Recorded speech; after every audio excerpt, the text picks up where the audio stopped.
The method I have found to be the best is I take one bigger piece, mid-sized piece of hardwood. That's gonna be my rear foundation here. And then what I'm gonna do is I'm gonna take these little pieces and just Jenga set it.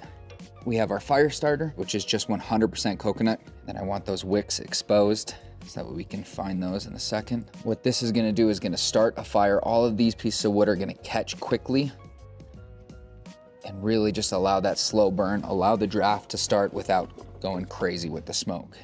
Whole goal and purpose of this is so that way when this falls, when this Jenga set crumbles, once it's ripping, you have a coal bed, an orange hot coal bed. Get those wicks going, and that's it. That's all we need to do. And we're gonna shut the doors down, make sure our damper is as open as it can be. You can leave that cracked just a little bit to make sure it's getting plenty of fresh air.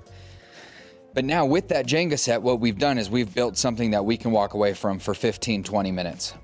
And by the time we come back, all those little pieces of kindling, the little Jenga set should all be ripping, maybe even collapsed. Once it collapses on itself, that means it's time to add full logs. If you have a newer, more efficient stove like this that has a cat, you need to make sure that cat's wide open. So our handle's back here. It is open right now. Now it's closed, but you need to make sure that that's open. There's nothing impeding the flow. You wouldn't turn the cat on until you hit those hotter temperatures.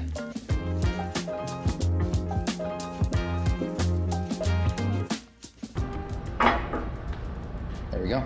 So the Jenga set just fell, which means that we're ready to start adding some more logs. Obviously, it is not ripping enough for us to just start loading on top of it. Little trick, open the door for a second, let it start drawing before you just whip it open. So now I wanna make sure we're getting smaller pieces, like this little piece that's sitting there, that's perfect.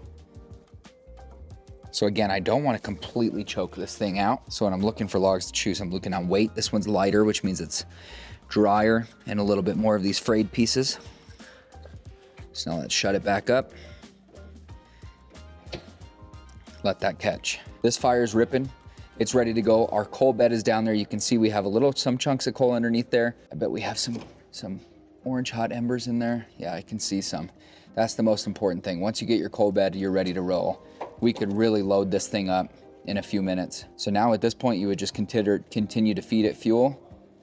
But as long as you feed it with some fuel, it's gonna roar.